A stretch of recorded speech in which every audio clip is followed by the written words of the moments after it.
Queridos, por favor, abram comigo para a gente ganhar tempo em Provérbios, capítulo 4, versículo 23. Por favor, Provérbios, capítulo 4, versículo 23. Eu estou lendo pela NVI, Sarinha. Quem for achando pode ficar de pé comigo, por favor. Provérbios 4, versículo 23. Quem for achando também pode fazer aquele barulho de crente, né? Amém. Aleluia, coisa linda. Queridos, Provérbios capítulo 4, versículo 23 diz o seguinte: acima de tudo, guarde o seu coração, pois dele depende toda a sua vida. Vou ler novamente.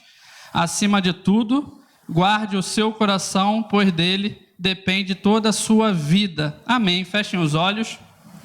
Pai santo e amado, nós te agradecemos uma vez mais por esse domingo, agradecemos por estarmos reunidos aqui e pedimos a sua graça, Senhor Jesus, e a sua visita ainda mais para que a gente compreenda um pouco mais da sua palavra, nos instrui essa noite, realiza todo o seu querer, a sua vontade no nosso meio, abençoa a vida dos teus filhos, é o que eu te peço, em nome de Jesus, amém e amém. Pode sentar. Vira para o seu irmão e fala assim, irmão ou irmã, né? Vamos, gente, vira aí. Irmão ou irmã, vira. Fala assim, ó. Deixa papai te pegar de jeito hoje. Amém. Queridos, essa semana, eu pensando muito sobre o tema que o nosso pastor Pedro falou no início do ano, ser um ano de um comprometimento com excelência, eu estava refletindo muito sobre a minha própria vida, como eu poderia melhorar e ajustar, obviamente, algumas coisas. Eu reparei que nesse provérbio é um livro onde tem conselhos sábios e divinos, conselhos de uma sabedoria divina. E esse provérbio, esse princípio, está falando que a gente deve, como cristão, guardar o nosso coração. O que isso quer dizer? Guardar a quem nós entregamos o nosso coração, guardar em o que permitimos que entre no nosso coração, qual se torne o nosso objeto de devoção. Por quê? Porque é do nosso coração que vem as fontes de vida. Então, o que escutamos tem a capacidade de influenciar o nosso interior e a gente virar e tornar o coração devoto àquilo. E esse princípio é tão verdade que, reparando e lendo os evangelhos essa semana, eu gostaria de abrir com vocês Mateus capítulo 6 também. Vou te dar um trabalhinho, Sarinha, mas eu te amo, você é minha irmã, tá bom? Mateus capítulo 6, eu reparei que Jesus, apesar de andar com os discípulos durante 3 anos e meio, mais ou menos, algumas poucas vezes ele sempre virou para os 12 discípulos mais próximos, em algumas situações breves, e pediu para que os discípulos tivessem cuidado. Pensa comigo, irmão. Imagina você de manhã, de tarde, de noite com Jesus, vendo ele receber as pessoas, falar com as pessoas, vendo como é que ele acordava. Será que ele acordava bem-humorado? Será que ele acordava mais calado ou mais falante? Você conhecendo a rotina de Jesus, estando com ele de manhã, de tarde e de noite, Jesus vira para você e ainda te pede, como um discípulo próximo, para que você tenha cuidado. Porque em algumas situações, obviamente, o nosso Deus nos protege. Só que isso não nos isenta de tomar cuidado com algumas outras situações que ele pediu. E nessa noite eu quero refletir com vocês alguns assuntos que ele pediu para que os seus discípulos tivessem cuidado. Geralmente, quando ele pede para que tenha cuidado, nesses versículos que a gente vai ler, são 2 breves versículos, ele pede cuidado para que os discípulos dele tivessem cuidado com um determinado assunto. O primeiro assunto é Mateus capítulo 6, que ele diz o seguinte, ó: tenham cuidado, ele está falando para os discípulos, de não praticar suas obras de justiça ou sua devoção à espiritualidade diante de todos os outros para serem vistos por eles. Olha só o que Jesus está pedindo para os discípulos. Tenham cuidado para que vocês não tornem alguém que só pratica coisas boas para serem vistos. Que o objetivo principal seja o ser observado. Que o outro olhe para você e fale: uau, como o Igor é crente, né? Ele é uma bênção. Cuidado para que vocês não pratiquem a sua devoção, a sua fé, a sua espiritualidade com uma motivação errada.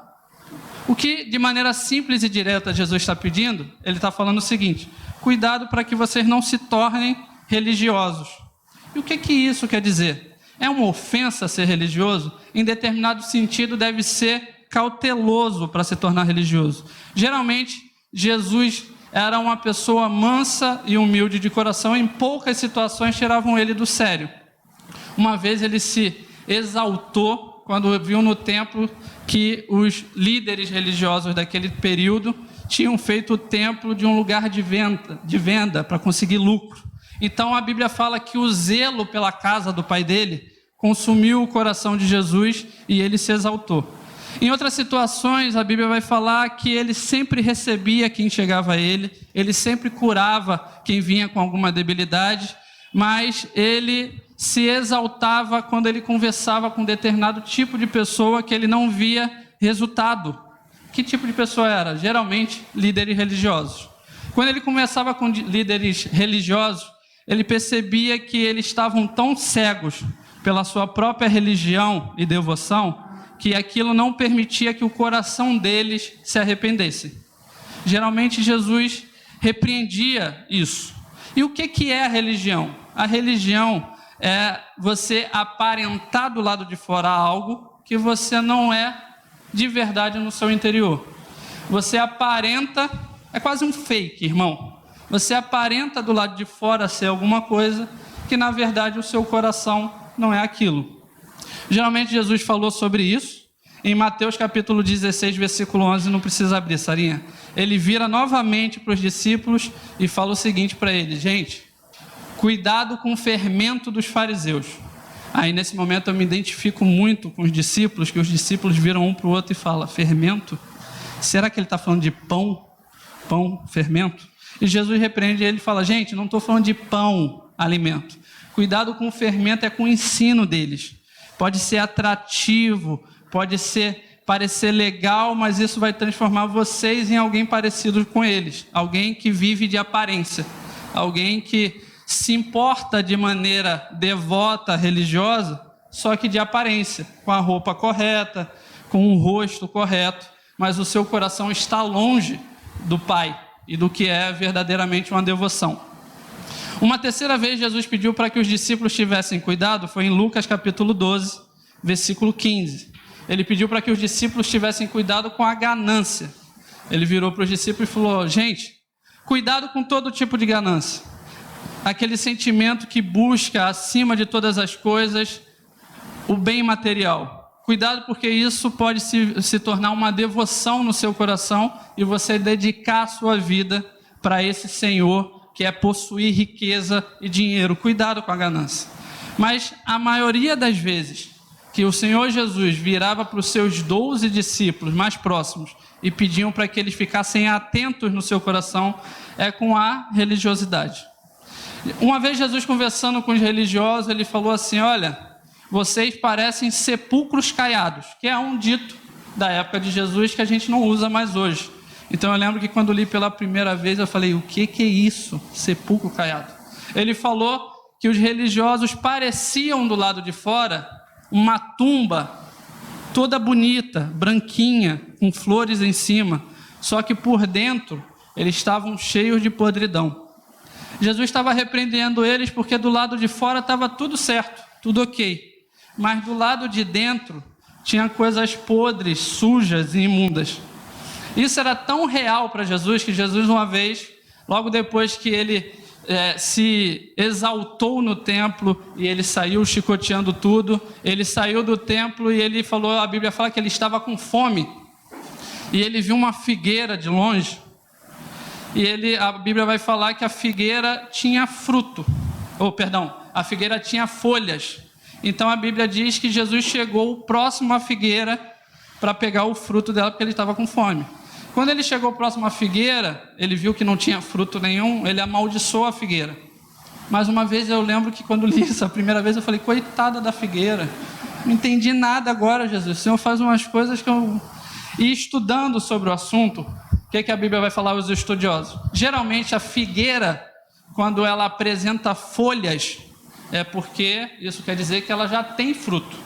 Então Jesus de longe olhou para a figueira, viu que tem folhas, e ele estava com fome, falou, opa, tem folhas, tem fruto. Quando chegou perto, não tinha fruto nenhum, ele amaldiçoa. Por quê? Para mostrar como isso é para Jesus algo importante. A figueira aparentava ser uma coisa ou ter alguma coisa que ela na realidade não tinha. E Jesus acaba amaldiçoando a figueira. Igor, se eu aparentasse alguma coisa, Jesus vai me amaldiçoar? Não. Ele é amoroso e ele te ama. Mas o pedido dele para você e para mim essa noite é para que a gente tenha um ano de um comprometimento mais excelente, para que a gente tenha cuidado com essas raízes de religiosidade que tentam tomar o nosso coração. É a gente aparentar do lado de fora ser algo que não é tão real do lado de dentro. É a gente, eu brinco, né? Eu falei que quando eu me converti há 10 anos atrás, a primeira coisa que geralmente a gente aprende na igreja, não é na Ibrende, é na Igreja de Cristo, eu apelidei de crentez. O que é o crentez? É a forma de falar, é a nossa cultura interna, né? É o jeito de se expressar um com o outro. Eu tenho um amigo que até hoje me manda mensagem, aí varão, valoroso, a paz, Deus está forte, e aí bênção, vaso ungido. É o jeito de se dizer, de se expressar um com o outro. Eu lembro que um pastor uma vez falou que quando ele se converteu, um irmão chegou para ele e falou assim, você já foi lavado pelo sangue? E ele, meu Deus, vocês fazem isso aqui? Aonde? É atrás do altar? Não volta aqui nunca mais. Porque a gente tem alguns ditos que acaba sendo parte da nossa cultura de comunidade. Só que não tem problema nenhum com esses ditos. Só que quando isso se torna somente pela aparência, quando a gente adota uma vestimenta somente para aparentar algo, ou um tipo de linguagem somente para aparentar algo, isso, sem a motivação correta, é perigoso. Igor, então o melhor é eu não adotar nenhum tipo de vestimenta, o melhor é eu falar do jeito que eu sempre falei, Não, irmão, o melhor é a gente realmente ser transformado pela mensagem de Jesus, que isso vai refletir do lado de fora. Esse assunto sobre religiosidade para Jesus é algo tão sério, que uma vez, ele conversando novamente sempre com os religiosos, ele falou assim, o seguinte, o doutor, o médico, veio para curar os doentes, não os sãos. Só que quando você lê a passagem, você pensa assim, todos nós somos doentes, essa é a realidade bíblica. A Bíblia vai falar que não há um justo, nenhum sequer sobre a face da terra, está todo mundo no mesmo barco, está todo mundo com o coração corrompido. E Jesus está falando que ele veio para curar os doentes, não os saudáveis. Então tinha algum saudável? Não, tinham as pessoas que se identificavam como saudáveis e não recebiam o que Jesus estava oferecendo, que era a salvação. Geralmente ele falava que a religião e os religiosos, eles se identificavam como pessoas saudáveis. Nós somos a geração de Abraão, nós somos os descendentes do escolhido e do homem de Deus. E eles falavam isso para João Batista, nossa, como é que você fala que a gente tem que se arrepender? Nós somos o povo escolhido. E João Batista mais firme, geralmente, do que com uma roupagem mais pesada na fala, ele falava, gente, não se orgulhem de ser descendência de Abraão, porque se Deus quiser, ele faz das pedras, e uma coisa que tem em Israel, irmão, é pedra. Ele faz das pedras surgirem descendentes de Abraão. Não se garantam nisso. A realidade bíblica é que todos nós fomos atingidos pela maldade do pecado, e alguns de nós abraçamos tanto esse lado pecaminoso nosso, que isso corrompeu todo o nosso coração. E a atenção que a gente deve tomar é de não tentar viver uma vida cristã somente pela aparência de ser cristão. Igor, o que deve acender como uma luz amarela para nos chamar a atenção? O que geralmente eu presto atenção na minha própria vida? Geralmente quando eu venho para a igreja, porque eu tenho que vir, porque Se eu não vier, alguém vai chamar minha atenção, isso mostra uma motivação errada no meu coração. Eu perdi o foco inicial de vir para a casa do Senhor e estar com meus irmãos para adorar aquele que me salvou. Eu acabo estando presente, mas com um coração distante dele. E isso também não é algo que agrada a ele. Nós temos que estar presente, com um coração presente também, com um coração disposto a escutar. Eu falei para a Bebel, amor, a gente vive, e eu faço parte de uma geração, muito acelerada. A gente é acelerado, geralmente a gente não está prestando atenção, o foco completo em um assunto de uma vez só. A gente está prestando atenção em muitas coisas, então a gente mexe no celular, eu tenho uma capacidade, isso é uma capacidade minha, irmão. Você falando comigo, pastor, eu estou olhando para você e minha cabeça está lá no joguinho de videogame, que eu comprei um videogame agora. A minha cabeça está pensando, se eu passar daquela fase, e você está olhando para mim, e eu estou olhando para você e fazendo um gesto, e a minha mente já foi embora. Geralmente é uma luta que a gente tem que ter quando a gente presta culto ao Senhor. A gente às vezes se sentar para prestar culto ao Senhor, e o nosso coração só fica, que horas que acaba? Tá chato hoje, né? Não gosto quando esse irmão prega, não. Louvor hoje não tá legal. Não senti a unção. Quando a gente percebe no nosso interior uma vontade de passar aquele momento, isso deve acender uma luz amarela para a gente. A motivação do nosso coração para estar presente pode não ser tão sincera e agradável ao Senhor. Geralmente, quando eu percebo isso no meu próprio coração, eu já paro e tento focar em Jesus e me render a Ele e adorar e falar, Senhor, te falar, hoje eu nem queria tanto estar aqui, me perdoe, eu sei que isso é errado, mas eu vou oferecer ao Senhor sacrifícios de louvor, aquele louvor que eu não estou com tanta vontade de louvar, mas eu me sacrifico mesmo assim para louvar e reconhecer que o Senhor é o meu Salvador. A luta de Jesus sempre foi para que os seus discípulos, diferente do resto do povo, não parecessem somente religiosos. Os religiosos, como Nicodemos, em João capítulo 3, eles tinham a vestimenta correta, irmão.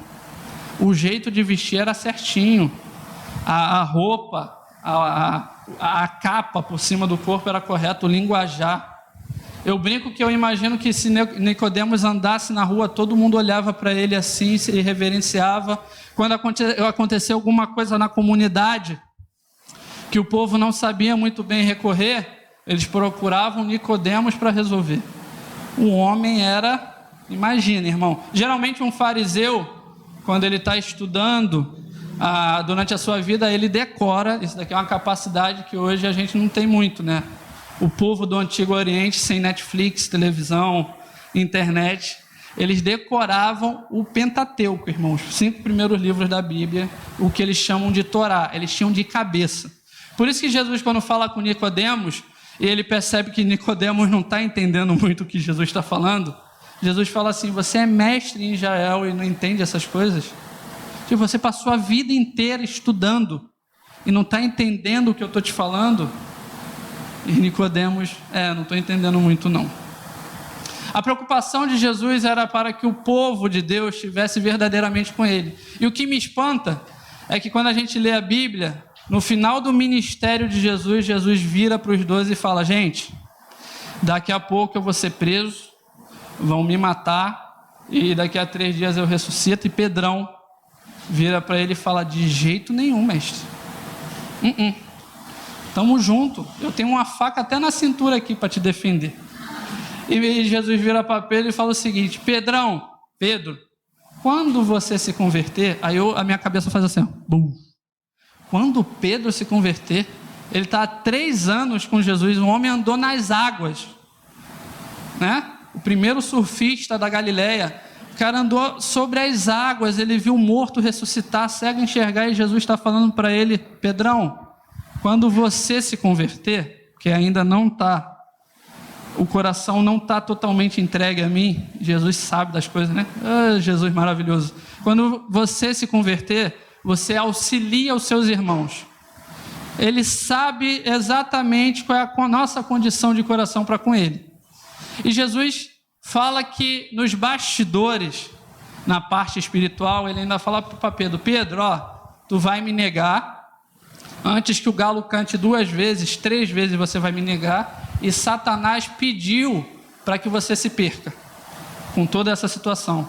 Mas eu roguei ao Pai para que você não se perca. Jesus está batalhando pelo amigo em algo que o amigo nem percebe, e Pedro, talvez composto de uma religiosidade, ele acha, naquele momento, que ele talvez seja um dos mais próximos de Jesus. Ele verdadeiramente era um seguidor e alguém devoto a Jesus. E Jesus está falando que: Pedrão, não é não. Quando você se converter, você ajuda os seus irmãos.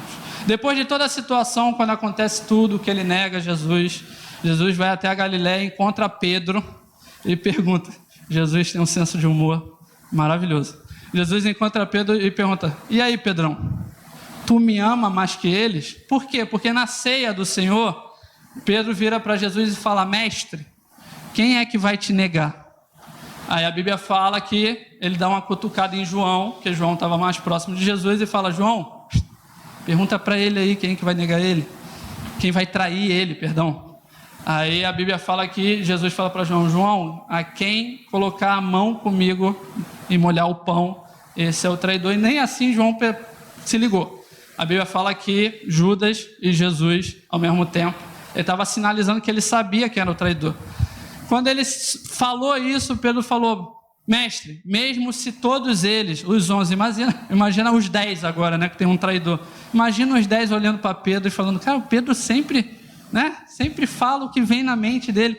E Pedrão está lá: mestre, mesmo se os 10 se negarem, te entregarem, eu estou disposto, olha que bonito, a ir com o Senhor até a morte. Aí é quando Jesus fala para ele: Pedrão, quando você se converter. Aí, de toda essa situação, voltando para o final da história de Pedro, Jesus vem e mexe lá naquele lugar. Parecia o quê? Que a religiosidade, parecia que ela traz um orgulho no nosso coração e um endurecimento, fazendo que a gente sinta orgulho naquilo e não perceba a realidade do nosso próprio interior. No final da vida, Jesus chega para Pedro e fala: Pedrão, tu me ama mais do que esses realmente? Como você falou para mim há dias atrás. E Pedro fala: mestre, tu sabes que eu te amo, mas não é uma Brastemp, né? Mas eu te amo. Então, o cuidado que Jesus tem com os discípulos é para que sempre eles, diferentes dos religiosos, sejam um coração verdadeiramente tratado pela mensagem. E eu pensando tudo isso, eu falei para a Bebel essa tarde, eu falei: amor, o diagnóstico é fácil da gente perceber na igreja. A igreja precisa tomar conta com a religiosidade. Geralmente, quando a gente conversa com alguns irmãos de fora, de outros lugares, eles falam: nossa, a igreja está muito religiosa, a igreja de Cristo, sem perceber que isso é um problema que todos nós temos que lutar contra. Eles falam: não, mas a igreja está muito religiosa. Aí eu falei para a Bebel: amor, o diagnóstico do que a gente precisa batalhar é fácil de perceber. Agora, o que a gente faz? A primeira solução o próprio Jesus deu para os discípulos e para os religiosos. Ele falou: olha, o médico veio para curar os doentes. Se vocês não se identificam como doentes, o médico não pode tratar vocês. Então, a primeira solução para curar essa debilidade, talvez no nosso coração, é o reconhecimento que a gente precisa ser tratado nisso, que a gente precisa de ajuda nessa parte. Geralmente, o religioso ele está próximo de Jesus pela aparência, pela rotina, nossa, eu sou já da igreja há tantos anos, já me acostumei com isso. Ele perdeu o prazer e aquele brilho nos olhos de olhar para Jesus e declarar para ele: cara, ele é a minha devoção, ele é a razão da minha existência. A gente perde a capacidade de sentir prazer em Jesus e coloca o nosso coração em outros lugares. É o cuidado que o Tiago, o irmão do Senhor, falou no final da vida, falou assim: irmãos, Vocês estão se envolvendo tanto com o mundo lá fora que o Espírito Santo fica com ciúmes de vocês. Porque vocês estão se envolvendo tanto com as coisas daqui que ele fica enciumado por causa de vocês. E Tiago, numa linguagem mais dura, ele fala assim, vocês estão se tornando adúlteros, porque vocês estão traindo a aliança com seu Deus para se envolver com as coisas terrenas daqui. Ninguém nunca negou que as coisas da terra, humanas, têm coisas prazerosas e são atrativas. São atrativas e brilham. Às vezes, obviamente, eu brinco para todos que desejam namorar na igreja. Namorar na igreja é terrível, irmão. Porque quando você tem 16 anos, você quer namorar, você quer agarrar sua namorada, você quer beijar e você descobre que depois que você agarra a sua namorada, te dá vontade de fazer outras coisas. E você quer fazer aquelas outras coisas e descobre que, cara, eu sou crente, eu não posso fazer isso. Por que você não pode? Eu não sei porque eu não posso, mas a Bíblia fala que eu não posso, então eu não posso. Aí vira aquela luta interior que é desconfortável. Namorar não é algo fácil, se você quiser realmente namorar de maneira santa e agradável ao seu Senhor.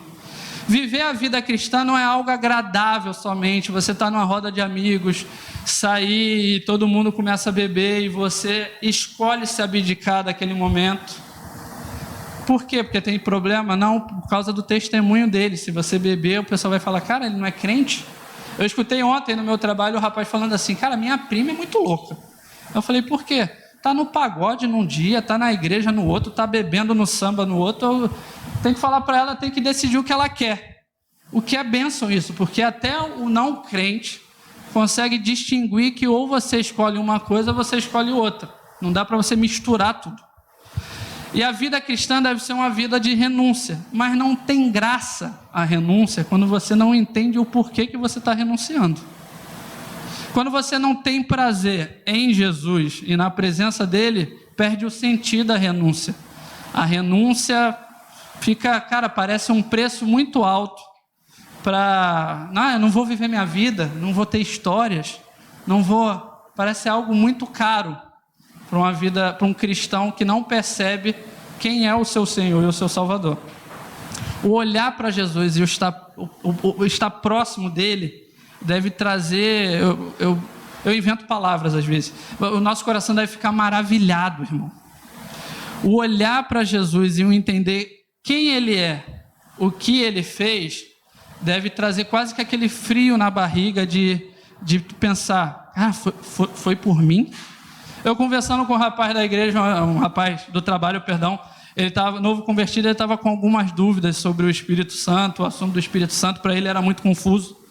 E eu brincando com ele, explicando, ele virou para mim, quando eu expliquei, e falou, Igor, tu está dizendo que o Espírito Santo, que estava dentro de Jesus, agora está dentro de mim? Eu falei, é isso que a Bíblia fala. Ele, não. Pera. O Espírito que estava dentro de Jesus está dentro de mim agora, todo dia, não vai embora. Eu falei, não, ele prometeu que não iria embora, não te deixaria nunca mais. Aí ele falou, cara, tu não está entendendo. Aí eu falei, eu achei bonito. Eu falei, cara, a gente se acostuma com a ideia e perde aquele brilho no olhar de entender o que Jesus fez por mim e por você.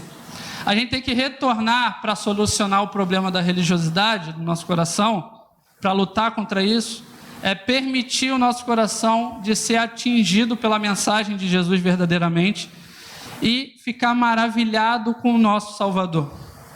Como o Igão falou pela parte da manhã, irmãos, ele não tinha a obrigação de vir aqui. Não tinha. Ele é todo poderoso, todo cheio de glória, era um e é um com o Pai. Ele não precisava nascer como homem, de maneira mais humilde dos homens, viver uma vida dura, sofrida, de um sofredor. A Bíblia fala em Isaías que olhava para ele e você sabia, quando olhava para ele, que ele sabia o que era padecer. Alguém que trabalhava, tinha a expressão, ele sabe o que é uma vida sofrida. Ele não precisava disso.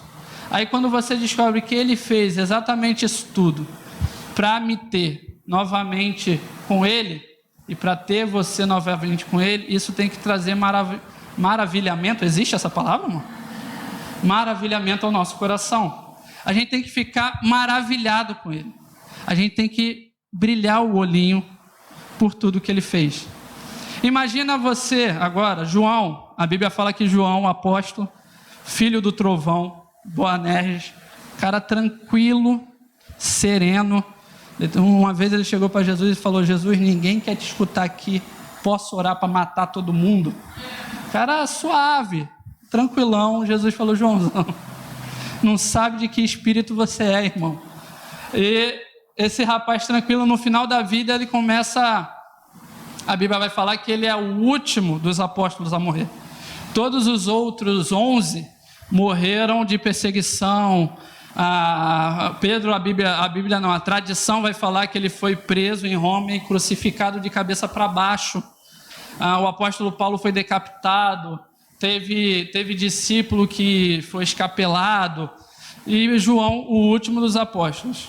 Eu imagino ele escrevendo a própria mensagem de Apocalipse, porque a Bíblia e a tradição vai dizer que as igrejas estavam se desviando para uma heresia que estava surgindo naquele momento. E algumas comunidades nem queriam mais receber João. Eu imagino, que loucura, né? Porque João é o cara que andou com Jesus, o mais próximo. A Bíblia fala que ele deitava no ombro de Jesus. João podia te falar como é que era a cor dos olhos, o cabelo, como é que era o humor dele, o cheiro, ele podia falar tudo. E tinha a igreja que falava: João, não vamos receber ele não. Em uma das cartas ele pede para que o líder da igreja, ele fala: deixa ele, quando eu chegar aí, já diferente, né? Quando eu chegar aí eu converso com Diótrefes, eu chamo ele de Diótrefes, mas é Diótrefes. Quando eu chegar aí eu converso com ele, porque ele não quer mais receber ninguém na igreja dele, ele quer ter a primazia, o apóstolo João falou.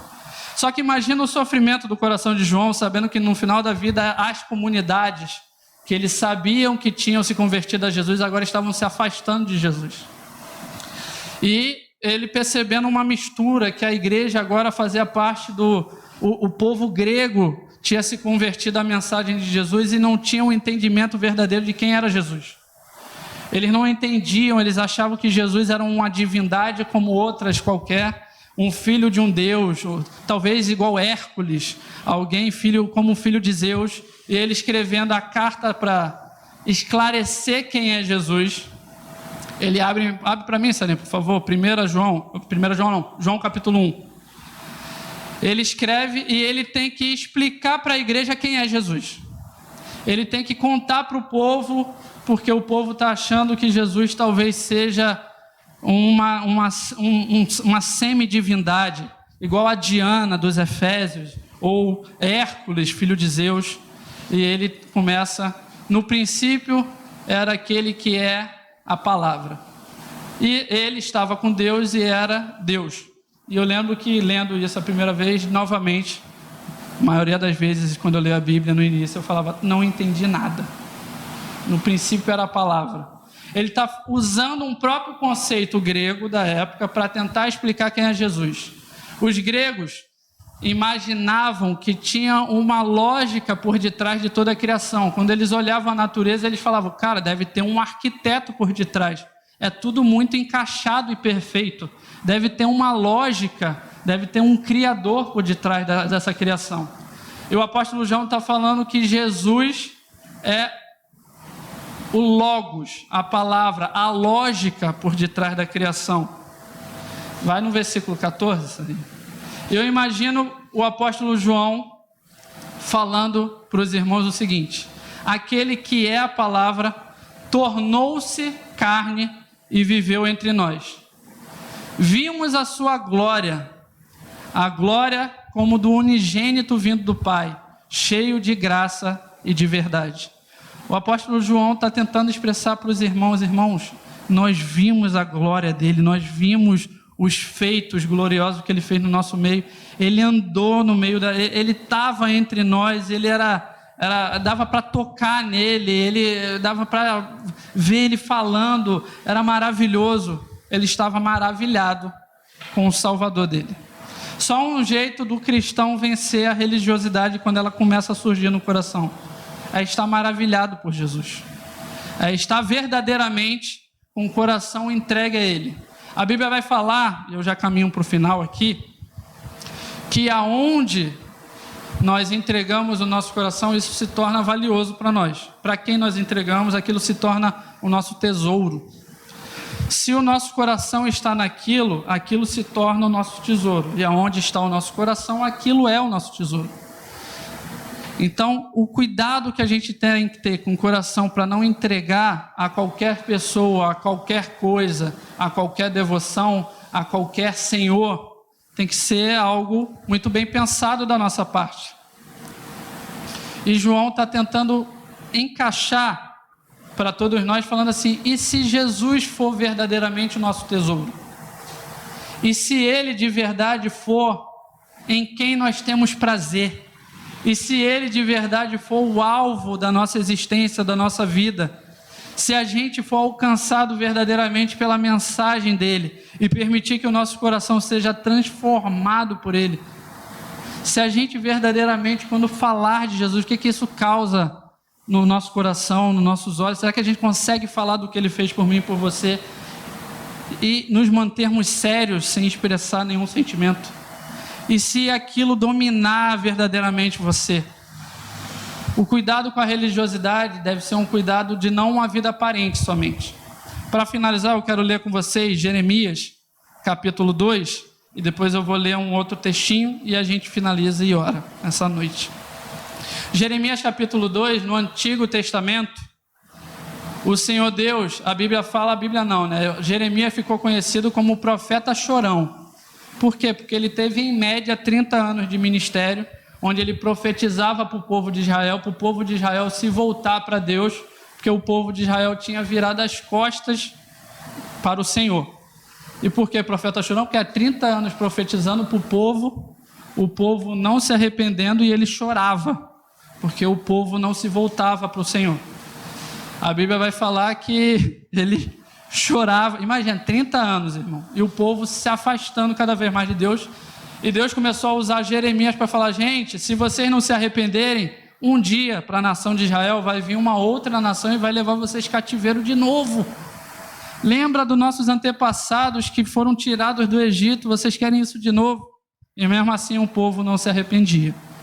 Nesse capítulo 2, o Senhor Deus entrega uma profecia para Jeremias. E aqui mostra o sentimento do coração de Deus. Eu quero ler com vocês Jeremias capítulo 2. A Bíblia fala o seguinte: a palavra do Senhor veio a mim, Jeremias, e diz o seguinte: vá proclamar aos ouvidos de Jerusalém: eu me lembro da sua fidelidade quando era jovem. Como uma noiva você me amava. É Deus falando para o povo, irmão. Como uma noiva você me amava e me seguia pelo deserto, por uma terra não semeada. Israel, meu povo, era santo para o Senhor, os primeiros frutos da sua colheita. Todos os que devoravam eram considerados culpados, e a desgraça os alcançava, declara o Senhor. Ouça a palavra do Senhor, ó comunidade de Jacó, todos os clãs da comunidade de Israel. Assim diz o Senhor: que falta os seus antepassados encontraram em mim, para que me deixassem e se afastassem de mim. Olha o coração desse Deus, irmão. O que eu fiz para os pais de vocês e para vocês se afastarem de mim? O que eu fiz para vocês agora estarem virando as costas para mim? Se afastarem de mim. Eles seguiram ídolos sem valor, tornando-se eles próprios sem valor também, né? Segue, Sarinha. Eles não perguntaram: onde está o Senhor que nos trouxe do Egito e nos conduziu pelo deserto, por uma terra árida e cheia de covas, terra de seca e de trevas, terra pela qual ninguém passa e onde ninguém vive. Eu trouxe vocês a uma terra fértil, para que comesse dos seus frutos e dos seus bons produtos. Entretanto, vocês contaminaram a minha terra, tornaram a minha herança repugnante. Os sacerdotes não perguntavam pelo Senhor. Os intérpretes da lei não me conheciam. Olha o sofrimento do nosso Deus para com o povo dele naquele momento. E os líderes do povo se rebelaram contra mim. Os profetas profetizavam em nome de Baal, seguindo deuses inúteis. Ele, volta essa linha, ele está falando: gente, todo mundo que é responsável para me apresentar para o povo se afastou de mim. Quem que eu tenho agora? O profeta profetiza de acordo com as divindades dele, que eles se corromperam. Os mestres da lei, que são responsáveis por ensinar a minha palavra ao meu povo, não me conhecem. Os sacerdotes, que são os responsáveis por apresentar sacrifício a mim, pelo meu povo, nem se perguntam mais por mim, eles não querem saber de mim mais. Pode seguir? Por isso, eu ainda faço denúncia contra vocês, diz o Senhor, e farei denúncia contra os seus descendentes. Atravessem o mar até o litoral de Chipre e vejam. Mandem observadores a Quedá e reparem de perto. E vejam se alguma vez aconteceu algo assim. Ele está falando, gente, vá até outras nações e vejam se acontece nas outras nações o que acontece aqui, com o meu povo. O que acontece aqui? Alguma nação já trocou os seus deuses? Eles nem sequer são deuses. E o meu povo está me trocando. Vai na outra nação ver se isso acontece lá, porque aqui está acontecendo. Estão me abandonando e seguindo outros deuses. Eles nem sequer são deuses, mas o meu povo trocou a sua glória por deuses inúteis. Espantem-se diante disso, ó céus, fiquem horrorizados e abismados, diz o Senhor. O meu povo cometeu 2 crimes. Eles me abandonaram, a mim, a fonte de água viva, e cavaram as suas próprias cisternas rachadas que não retêm água. Até aí, Sarinha. O Senhor Deus está falando, o meu povo me abandonou, e eu pergunto para você, povo meu, naquela época, o que eu fiz para vocês me abandonarem? Ele está tentando, com anseio da vontade do Senhor, tentar conquistar o povo de volta. Está falando, gente, vocês foram embora, viraram as costas para mim, o que eu fiz? Visita outras nações para ver se tem em outras nações alguma nação que vira as costas para os seus deuses, que nem são deuses. O que eu fiz? O meu povo me abandonou. E ele julga o povo, naquele momento, 2 erros. Ele fala que o povo cometeu 2 erros. O primeiro, abandonar a fonte de água viva. A figura é perfeita. Água, sem água, um homem, a humanidade, não vive. E ele está falando, eu sou fonte de água viva, jorra de mim água viva. A água que te traz viva jorra de mim. O meu povo abandonou a fonte. Para quê? Para construir cisternas, que eles acreditam que devem guardar água, mas nem água elas guardam. Ou seja, o povo está abandonando o Senhor para construir uma própria estrutura para si. Geralmente, a gente explica a religiosidade dessa forma. É a aparência de algo legal do lado externo, mas do lado de dentro não tem água, não tem vida. É só a aparência externa de algo, mas não tem realidade interior. Você aparenta ser algo, você fala como algo, se veste como algo, mas do lado de dentro o seu coração está seco porque aquilo não retém água, não tem capacidade de te dar vida.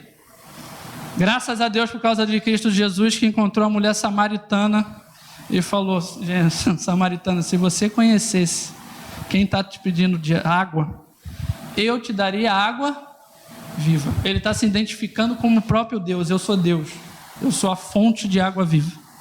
E se você beber de mim, nunca mais você vai ter sede. Você não vai procurar em outro lugar. Porque a vida que eu tenho para te dar vai ser suficiente. Esse é o nosso Jesus, é o nosso Senhor. É a vida. Imagina, eu brinco, encontrar Jesus é como se você respirasse a primeira vez. Imagina você estar embaixo d'água quase 2 minutos e você sai da água. Parece que não respira há anos, né? Encontrar Jesus é difícil de expressar para alguém de fora. É como se você respirasse a primeira vez. É como se você enxergasse a primeira vez. É como se você percebesse que você era surdo, cego e estava nu e não sabia. Encontrar Jesus é perceber que Ele te dá vestimento, que Ele te chama para a família, que Ele te acolhe, que Ele te completa, que o seu coração encontra deleite dEle, que você não se sente mais solitário, que é um sentimento terrível, estar no meio de tanta gente, envolto com tanta coisa e se sentir sozinho. Você não sente mais solidão porque Ele está com você de manhã, de tarde e de noite. Ele te completa, você se sente suficiente no sentido de não precisa de mais nada. Ele é a razão da nossa existência. Ele me quis, Ele te quis. Pelo tudo que Ele fez, Ele te alcançou. Eu gostaria de ler para vocês, eu li agora de tarde e aqui eu finalizo, um texto escrito por um autor chamado Timothy Keller. Ele falando de Jesus, ele fala o seguinte: Jesus é o verdadeiro e melhor Adão, que passou pelo teste no jardim e cuja obediência é imputada a nós. Jesus é o verdadeiro e melhor Abel, apesar de inocentemente morto, possui um sangue que agora não clama mais por condenação, mas que clama por absolvição. Jesus é o verdadeiro e melhor Abraão, que respondeu o chamado de Deus para deixar todo o conforto e a família e saiu para o vazio sem saber para onde ia, a fim de criar um novo povo para Deus. Jesus é o verdadeiro e melhor Isaac, que foi não somente oferecido pelo seu pai no monte, mas foi verdadeiramente sacrificado por nós. E assim como Deus disse a Abraão: agora sei que temes a Deus, Abraão, porque não me negaste o teu filho, o teu único filho. Nós também podemos falar e olhar para o Senhor e dizer: agora nós sabemos, Senhor, que tu nos amas, porque não retiverdes o teu único filho e não nos negaste o teu único filho. Jesus é o verdadeiro e melhor Jacó, que lutou e sofreu o golpe da justiça que merecíamos, de forma que nós, assim como Jacó, só recebemos as feridas da graça, que nos desperta e disciplina. Jesus é o verdadeiro e melhor José, que à destra do rei perdoa aqueles que o venderam e traíram, e assim o seu novo poder acolhe o seu povo e salva.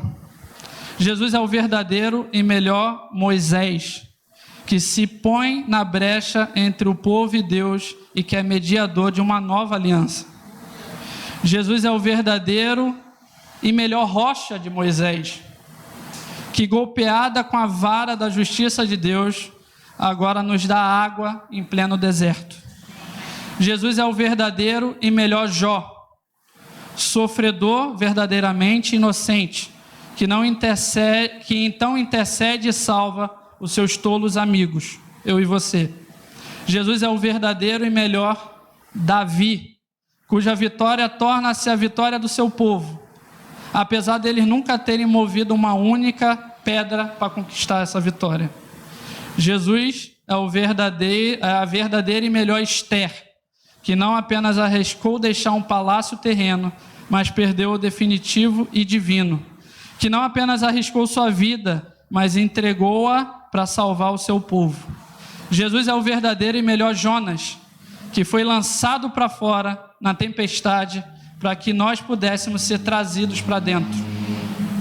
Jesus é a verdadeira rocha de Moisés, o verdadeiro cordeiro pascual, inocente, perfeito, desamparado, sacrificado para que o anjo da morte não atentasse contra nós. Ele é o verdadeiro templo, o verdadeiro profeta, o verdadeiro sacerdote, o verdadeiro rei, o verdadeiro sacrifício, o verdadeiro cordeiro, a verdadeira luz, o verdadeiro pão. A Bíblia definitivamente não é sobre mim e você. É sobre Ele, Jesus de Nazaré. Amém?